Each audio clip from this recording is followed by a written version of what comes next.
الصلاة والسلام عليك يا رسول الله وعلى آلك وأصحابك يا نبي الله صلی اللہ تعالی علیہ وآلہ وسلم۔ معزز سامعین و ناظرین حضرات، چونکہ اب رمضان المبارک ہم سے کچھ دنوں کے بعد رخصت ہو جائے گا، اور آپ کو میں بتاؤں، اب اس میں جن لوگوں نے روزے نہیں رکھے ان کے لیے تو رمضان یا اس کے علاوہ کے جتنے دن ہیں وہ سب ایک جیسے ہیں، لیکن جنہوں نے اس میں روزے رکھے، صبح میں اٹھ کر سحری کی، قرآن کی تلاوت کی، اعتکاف کیا، اور ان کا دل جو ہے نا، ان کے دل میں ایمان جاگا اور عبادت سے نا ان کا دل جڑ گیا، ان کے دل سے پوچھئے کہ رمضان کے گزر جانے میں کتنی تکلیف ہوتی ہے، ان کے دلوں سے پوچھئے۔ وہ ہوتا ہے نا کہ کسی کے گھر میں نا اگر کوئی کرایہ دار ایسا آ جائے جو اس کے گھر کے اندر ایک رحمت بن کر آ جائے، کہ وہ اس کے بچوں کا بھی خیال رکھتا ہو، وہ اس کے گھر کے تمام اخراجات کا بھی خیال رکھتا ہو،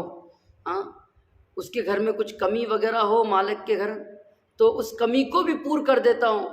ہمیشہ اس کو پوچھتے رہتا ہو، ہے نا، برائی سے روکتے رہتا ہو،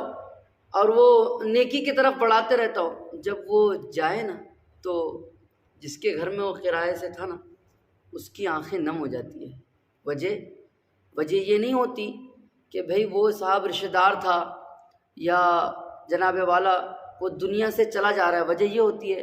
کہ اس کے آنے سے نا اس کے گھر میں بڑی رحمتیں آ گئی تھی، بڑی بہاریں آ گئی تھی، اس کو کسی بات کا ٹینشن نہیں تھا۔ تو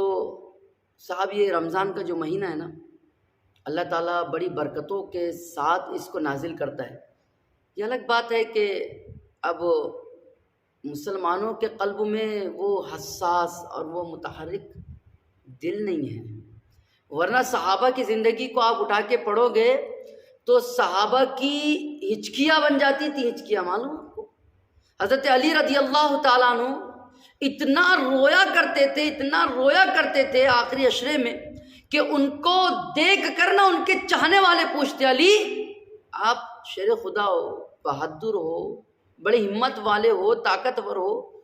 روتے کیوں؟ حضرت علی کہتے تمہیں معلوم ہے ہم سے جدا کون ہو رہا ہے؟ ارے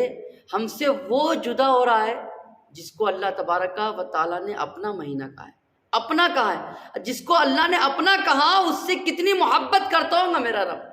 وہ ہم سے جدا ہو رہا ہے۔ نہ جانے آنے والے سال ہماری زندگی رہے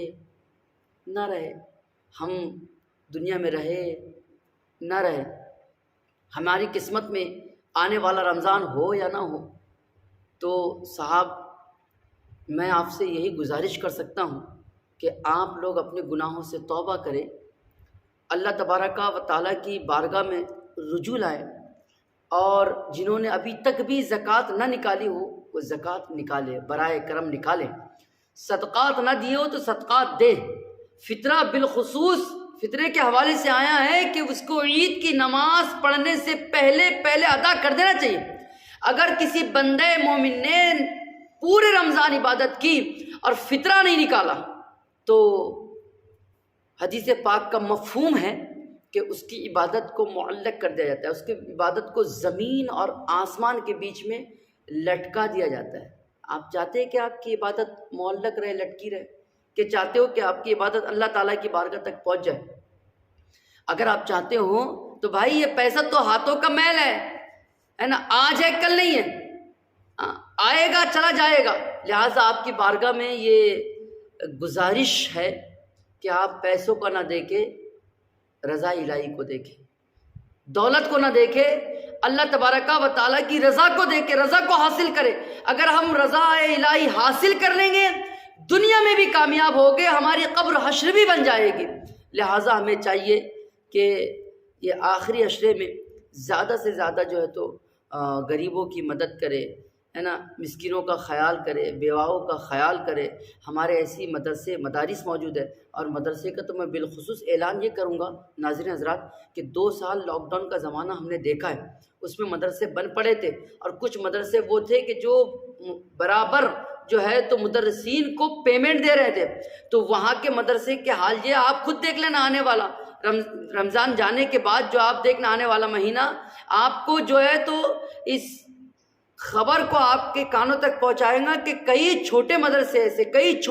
ایسے ہوں گے جو لاک ڈاؤن کی وجہ سے بند ہو گئے ہوں گے۔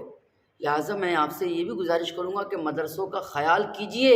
ہمارے مدرسے چالو ہو گئے تو حافظ قرآن ہم کو ملے گے، ہمارے مدرسے چالو ہوں گے تو عالم دین ہم کو ملے گے، ہمارے مدرسے چالو ہو گئے تو جناب والا قاری قرآن ہم کو ملے گے، ہمارے مدرسے چالو ہو گئے تو ائمہ ہم کو ملے گے۔ ہمارے مدرسے اگر بند ہو جائے تو آپ بتائیں پھر حافظ قرآن، امام، مفتیان اکرام ہمیں کہاں سے ملیں گے؟ لہٰذا ہمیں جو ہے تو اپنی قوم کو، اپنے قوم کے بچوں کو اور اپنے مدارسوں کو بچانے کے لیے بڑھ چڑھ کر حصہ لینا ہوگا۔ اور آپ کی بارگاہ میں یہ گزارش ہے کہ آپ اپنے پیسوں کو نہ دیکھیں، رضا الہی کو دیکھیں، اور یہ آخری عشرہ چل رہا ہے، اللہ تبارک و تعالیٰ کی بارگاہ میں گڑ گڑا کے دعا کریں۔ اللہ تبارک و تعالیٰ ہماری دعاؤں کو، ہماری عبادتوں کو، ہماری تلاوت قرآن کو، ہمارے روزوں کو، ہمارے صدقات کو اپنی بارگاہ میں قبول فرمائیں۔